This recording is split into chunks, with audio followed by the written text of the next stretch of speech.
imaginez-vous 20 ans avant la découverte de la gravitation universelle, donc 20 ans à n avant Newton. Voilà. Vous êtes en 1665. Qu'est-ce qu'on savait des forces à cette époque? Ce bonhomme, je ne sais pas si vous le reconnaissez, vous avez peut-être à lire Robert Hooke. Lui, il n'a jamais utilisé le nom de force. C'est Newton le premier qui a parlé vraiment de force, mais il a néanmoins, par l'expérimentation, trouvé une loi entre ce qu'il appelait la puissance des ressorts et puis l'allongement, L, d'un ressort. Et vous savez que le lien entre les deux, c'était une constante de rigidité ou la constante de rappel élastique du ressort. Ça, c'est ce qu'on appelait la loi de Hooke. Newton n'a pas découvert la gravité. Tout le monde connaissait le fait qu'on se casse la gueule sur la Terre et que les pommes sont attirées vers la Terre. Donc, on savait qu'il y avait une force qui attirait vers la Terre, la force de gravité. Et en utilisant la loi de Hooke, on peut prendre des ressorts gradués pour déterminer la force qui tire sur des objets et la calibrer et avoir une idée des forces qui tirent, avec laquelle la Terre tire différents objets, par exemple comme cette pomme. Et vous savez tous, on savait aussi à cette époque qu'on peut exprimer cette force comme quelque chose qui est proportionnel à la masse de ces objets, avec une petite constante à la surface de la Terre, un petit g. On a deux lois qui sont extrêmement similaires. Dans le cas de la loi de Hooke, la constante d'élasticité n'est pas universelle, on sait comment elle varie d'un ressort à l'autre. Qu'est-ce qu'on peut dire du petit g? Il vient d'où? Newton, il était malin à cette époque-là, il avait déduit sa troisième loi de Newton. Il sait que si un corps est attiré par la Terre, c'est qu'il attire aussi la Terre, il est en interaction avec la Terre. Donc ce petit g est forcément relié aux propriétés de la Terre avec laquelle cette pomme est en interaction. Mais avec quelles propriétés? Comment est-ce qu'on peut expliquer la valeur du petit g qui valait environ 10 newtons par kilo à la surface de la Terre? À quelle propriété de la Terre on peut relier ça? Autrement dit, comment est-ce qu'on peut expliquer la gravité? Et là, il y a eu une idée de malade. Peut-être la plus grande généralisation qu'on ait jamais faite dans l'histoire des sciences. Ça, tout le monde savait. Ça lui est tombé sur un jour dessus, selon la légende. Mais lui, il est allé plus loin, il s'est dit « Ah, moi je connais aussi ma première loi de Newton. Et ma première loi, elle dit que si la Lune tourne autour de la Terre et qu'à un certain instant, elle se trouve avec un vecteur vitesse comme ça, s'il n'y avait pas de force qui agissait sur la Lune, qu'est-ce qui se passerait avec sa trajectoire? Elle resterait rectiligne. Et le vecteur vitesse de la Lune ne serait jamais modifié, c'est-à-dire son mouvement, alias vecteur vitesse, ne serait jamais modifié. Donc c'est comme ça qu'il il a eu l'idée que, ah mais peut-être que si cette Lune modifie constamment son vecteur vitesse, ça veut dire qu'il y a une force qui agit dessus. Peut-être que cette force, c'est la même que la force qui agit sur la pomme. Comment est-ce qu'il a eu cette idée? Ben, c'est aussi simple que ça. Si vous prenez une pomme et vous ne la lâchez pas verticalement, mais vous lui imprimez un certain vecteur vitesse, un petit kick horizontal, exactement comme sur ce dessin, sa trajectoire de chute, vous le savez tous, une trajectoire balistique, c'est un truc courbé. D'accord? Donc lui, il s'est dit, ah mais peut-être que la Lune, ce qu'elle fait, c'est qu'elle tombe, mais au sens où elle tombe de la trajectoire horizontale qu'elle aurait en absence de force. C'est puissant ça. Et en fait, à cette époque-là, pour l'anecdote, le mec, il avait une petite idée de comment est-ce que cette force de gravité va diminuer avec la distance. Il avait son idée, on verra après. Donc il s'est dit, si je connais la force de gravité par kilogramme de masse sur Terre, je connais peut-être ça au niveau de la Lune, donc je peux peut-être trouver de combien chute la Lune en une seconde, et puis voir si ça correspond aussi au périmètre de son orbite. Et il s'est complètement planté dans les calculs, et du coup il a foutu ça dans un tiroir pour 20 ans. 20 ans. Et si ce n'était pas pour quelqu'un d'autre qui est venu le chercher, on n'aurait pas ce cours sur la gravitation aujourd'hui. On ne serait jamais allé sur la Lune. Il a rangé ça dans un tiroir, parce qu'il s'était pas planté, c'est juste que la distance Terre-Lune était mal connue à l'époque. Donc du coup, il n'avait pas pu voir comment est-ce que cette force de gravité diminuait bien, et il s'est planté, mais ce n'est pas son calcul qui était faux. C'est lui, Halley, le même qui a étudié l'orbite d'une comète, plus tard, qui est venu chercher Newton, parce qu'à l'époque, ils n'arrivaient pas à expliquer l'orbite des planètes. Kepler, j'ai mis où? Là, il est aussi sur mon badge. Lui, il avait mesuré, à partir de données astronomiques qui avaient été collectées pendant des dizaines d'années par Tycho Brahe, lui, il avait déduit la forme de ces orbites. Donc on savait à l'époque que c'était presque des cercles, légèrement elliptiques, mais on ne savait pas expliquer pourquoi. Et on ne savait pas non plus expliquer comment ça se fait que les planètes qui sont plus proches du Soleil semblent orbiter avec des vitesses qui sont plus grandes que celles qui sont plus loin du Soleil. On voyait une certaine régularité, la vitesse orbitale de ces planètes diminue. Mais comment l'expliquer? Quelle est cette loi de décroissance de la force de gravité? Alors, il y avait deux courants de pensée à l'époque. Lui, il suivait en fait le fameux Aristote, c'est-à-dire que pour les aristotéliciens, ils pensaient que n'importe quel mouvement, ici, je vais prendre le mouvement de la Terre, on va reprendre la Terre, il était dû à une force qui va dans le sens de la Terre. Donc pour lui, il s'imaginait qu'il y avait des sortes de petits anges qui vont pousser avec une force qui va exactement dans le sens du vecteur vitesse. Si ça vous fait sourire, sachez qu'on a tous tendance à penser comme ça. On pense que quand un truc bouge, c'est qu'on le pousse dans ce sens-là. Il fallait Newton pour se dire, ah ben non, la force, elle ne pousse pas dans le sens du vecteur vitesse, elle pousse dans le sens du vecteur accélération. Et évidemment, l'accélération, elle est dirigée vers le centre. Donc il s'est dit, la force, elle va vers... Oh, la force, elle va vers le Soleil. Ça vient de sa deuxième loi. La force cause l'accélération et elle est proportionnelle à l'accélération. Et c'est comme ça que lui, en utilisant cette deuxième loi, il s'est dit, les planètes sont tirées dans le sens de l'accélération centripète, donc elles sont tirées vers le Soleil. Est-ce que vous pensez tous comme quelque chose de absolument anodin, que c'est le Soleil qui est responsable de tirer toutes les planètes? À l'époque, les gens ne le savaient pas. C'est Newton qui a fait l'hypothèse osée que c'est le Soleil qui est responsable de l'attraction des planètes. Maintenant, est-ce qu'on peut formuler mathématiquement la grandeur de cette force de gravité? Donc trouver comment est-ce qu'elle décroît avec la distance et de quoi elle dépend. Les interactions sont symétriques. Dire qu'elles sont symétriques, les interactions, ça ne veut pas juste dire que les forces sont égales. Ça veut dire que la force de gravité va dépendre de la même manière de M1 et de M2. D'accord? Donc si vous triplez M1 ou vous triplez M2, l'effet sera le même. Et ça, c'était l'idée de Newton. Lui, il n'avait pas de simulation sur laquelle jouer, mais il était sûr, troisième loi de Newton, il était sûr que la force de gravité devait être proportionnelle à M1 et à M2. Et ça, si je les rassemble les deux, vous savez que ça va se traduire par M1 fois M2. La symétrie de cette interaction, on la traduit par un signe multiplicatif. Et je vous laisse vous convaincre en réfléchissant un peu que si on avait mis un signe plus, ce qui mathématiquement peut sembler, un signe plus, mais c'est commutatif, c'est aussi symétrique une addition. Mais si vous mettez un signe plus et que vous doublez M1, ça ne va pas avoir le même effet que si vous doublez M2. Vous n'avez qu'à prendre 1 kg et 2 kg et vous faites ça dans votre tête. Donc la seule possibilité pour que ce soit symétrique envers M1 et M2, c'est de mettre un fois.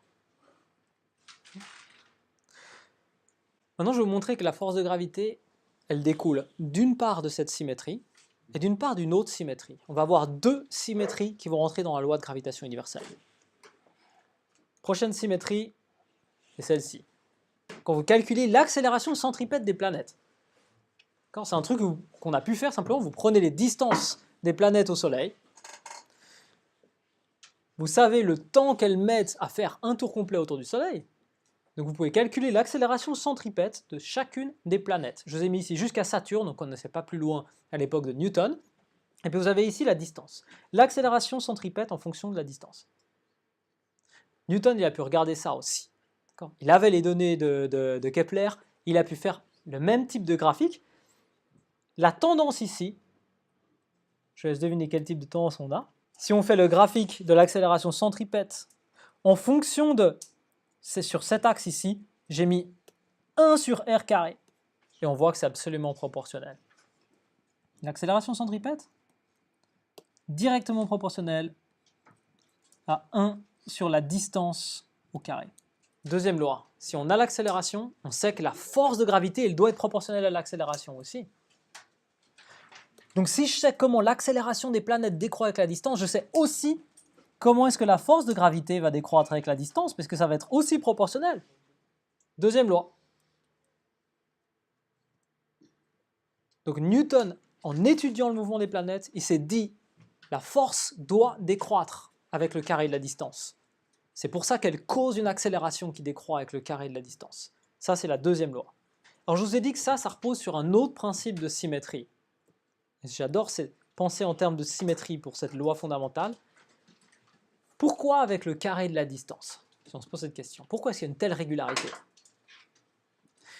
Si vous prenez genre n'importe quel objet et vous faites le tour de la Terre, et juste pour faire un peu de changement, on va prendre une pomme. Prenez une pomme et vous faites le tour de la Terre avec cette pomme. Vous pouvez vous placer ici, ou vous pouvez vous placer ici, ou vous pouvez vous placer ici. Pour autant que vous soyez tout le temps à la même distance du centre de la Terre, vous allez tout le temps mesurer la même force. Quand un truc ne dépend pas de la direction, mais que de la distance, on dit qu'il a une symétrie sphérique. Un autre exemple que vous connaissez peut-être, symétrie sphérique, ça c'est la lumière d'une étoile. Prenez une source lumineuse. Vous avez ici une étoile, pardon. Prenez ici une étoile, et imaginez que cette étoile rayonne pareil dans toutes les directions. Donc le rayonnement d'une étoile a une symétrie sphérique, part pareil dans toutes les directions. Maintenant, vous observez une partie de ce rayonnement, vous vous placez là, vous observez une petite partie de ce rayonnement à une certaine distance d. Si vous doublez votre distance, vous voyez que tous ces rayons lumineux qui vous parvenaient quand vous étiez à la distance d, si vous vous placez à la distance 2d, vous doublez votre distance, tous ces rayons lumineux balayent maintenant une surface 4 fois plus grande. Si vous vous placez 3 fois plus loin, toute la lumière que vous aviez reçue lorsque vous étiez ici balaye une surface 9 fois plus grande. Si je prends une de ces fenêtres ici, vous allez trouver la même quantité de lumière que quand vous étiez à la distance d, divisé par 9. Ici, la même quantité, divisé par 4. Donc vous allez chaque fois recevoir moins de lumière et ça va décroître avec le carré de la distance. Vous doublez la distance, vous allez recevoir 4 fois moins de lumière. Donc la symétrie sphérique, pour n'importe quel phénomène, ça marche aussi pour le son, c'est une décroissance en 1 sur la distance au carré. L'analogie, elle est comme ça. Si la Terre orbite autour du Soleil, c'est qu'elle est en interaction avec le Soleil, c'est qu'elle subit l'influence du Soleil. Cette influence est une influence gravitationnelle qui a une symétrie sphérique. Si vous êtes 2 fois plus loin, vous devriez sentir 4 fois moins de force. Donc il y a une analogie très directe entre une source de lumière ponctuelle à symétrie sphérique et puis une source de force de gravité. Vous avez ici le Soleil, complètement sphérique ou presque, parce que la force de gravité est une symétrie sphérique. Si vous avez une symétrie sphérique, ça veut dire que toutes les parcelles de gaz du Soleil sont tirées vers le centre, peu importe la direction. Donc c'est comme si vous aplatissez une sorte de pâte à modeler en appuyant avec la même force dans toutes les directions.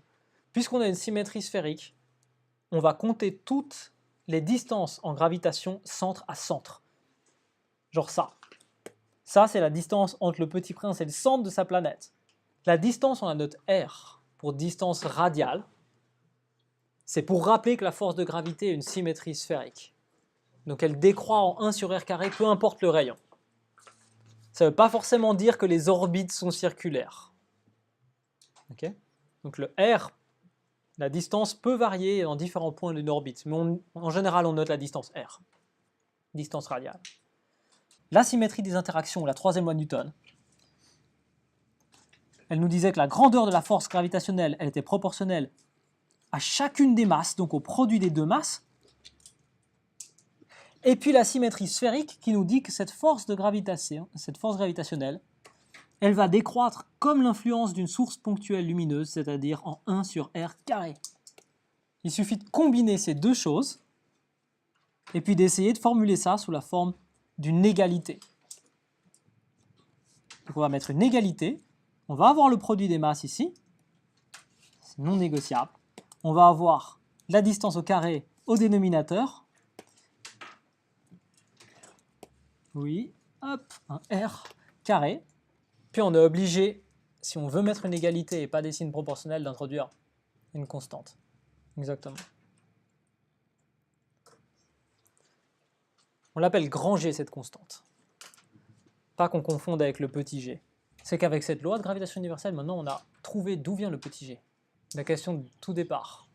D'où vient le petit g? Si je considère la force qu'exerce M1, prenons M1 c'est la Terre, M2 c'est la pomme qu'on avait, le petit g c'est quoi? Grâce à cette équation, Newton a pu formuler vraiment d'où venait ce petit g.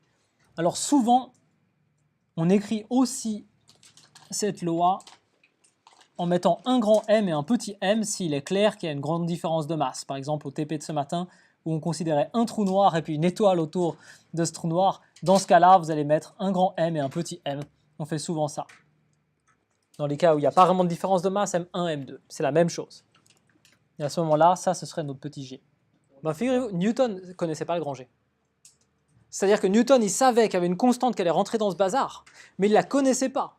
Pour une raison simple, c'est que pour la connaître, si vous prenez un objet ici, vous le suspendez, vous mesurez sa force, vous utilisez cette loi.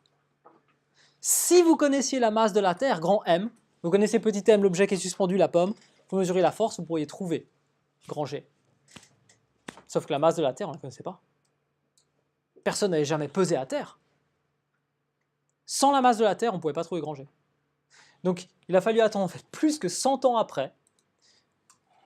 Et c'est Cavendish qui a fait pour la première fois une expérience comme ça, avec une expérience, c'est une sorte de balance à torsion, donc il a dû faire des tas de sortes de précautions pour qu'il n'y ait pas d'électricité statique dedans, etc. Et il a dû mesurer le plus précisément possible la force qui attirait deux masses connues dans son laboratoire. À ce moment-là, pas besoin de connaître la masse de la Terre, on a M1 et M2. On a la distance entre les deux, et boum! C'est seulement là qu'on a trouvé grand G. Ouais? Exact. En fait, Cavendish a vendu comme ça aux journaux le truc. Il a dit « j'ai pesé la Terre ». Il n'a pas dit « j'ai trouvé le grand G ». Il a fait le scoop parce que pour la première fois, on a pu déterminer la masse de la Terre. On a trouvé grand G dans un laboratoire par expérience, donc ensuite après, boum, on pouvait peser la masse de la Terre, déterminer la masse de la Terre.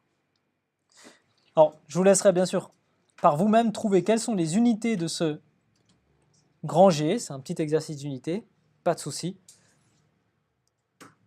Par contre, je veux que vous appréciez vraiment le fait que ça, c'est extrêmement petit. Pensez ce que ça veut dire. Si vous prenez une masse de 1 kg et une masse de 1 kg, M1 et M2 de 1 kg à 1 mètre de distance, donc vous prenez deux bouteilles d'eau à 1 mètre de distance, la force de gravité entre les deux, ça veut dire qu'elles vont s'attirer avec 6 fois 10 puissance moins 11 newtons. La force de gravité à notre échelle est absolument pas mesurable. C'est pour ça que la force de gravité donne sa forme à l'univers lorsque les masses deviennent vraiment considérables. 10 puissance 21 kg, on commence à avoir quelque chose de presque parfaitement sphérique. 10 puissance 30 kg, c'est parfaitement sphérique. 10 puissance 11 kg, bof. Sinon, on serait tous ronds, quoi. Après, on pourrait se poser deux questions. Est-ce que la force de gravité, c'est toujours cette même loi? C'est-à-dire, ça marchait pour le système solaire.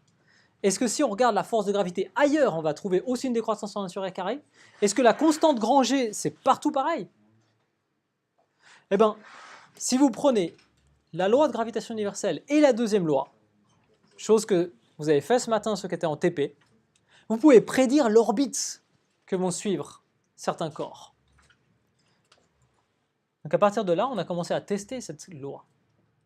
Halley, en la testant, a déterminé avec précision que sa comète, c'est-à-dire la comète, il ne l'a pas vraiment découvert, mais il a étudié cette comète-là. Il a déterminé avec cette loi la période grand T de cette comète, c'est-à-dire quand c'est qu'elle devait revenir. Et elle est revenue. Et elle va revenir encore en 2061, je crois. Donc ça marche même pour les comètes. La plupart des étoiles dans l'univers, et vous ferez peut-être un exercice à la fin si vous avez le temps, sont binaires. C'est des couples. Ce soir, si vous regardez la Grande Ourse, c'est classe. Au milieu du manche de la Grande Ourse, cette étoile, ce n'est pas une étoile, c'est deux étoiles. Comme la majeure partie des étoiles dans l'univers, elles sont en couple. Et ça, c'est un sacré zoom au télescope, une étude de 97. Vous voyez que l'orbite de cette étoile, c'est aussi une ellipse. Comme les comètes. Et on peut expliquer cette ellipse par la même loi de gravitation universelle. C'est la décroissance en 1 sur r carré. Si vous le combinez avec la deuxième loi de Newton, vous trouvez des orbites elliptiques. Donc ça marche même pour les étoiles distantes. Et ceux qui ont fait le TP ce matin ont vu que ça marchait même pour les étoiles distantes autour du centre de la galaxie où il y a un trou noir. Donc cette loi-là, elle est vraiment universelle. Et on croit même que la constante de gravitation universelle, elle a probablement toujours eu cette même valeur au cours de l'univers.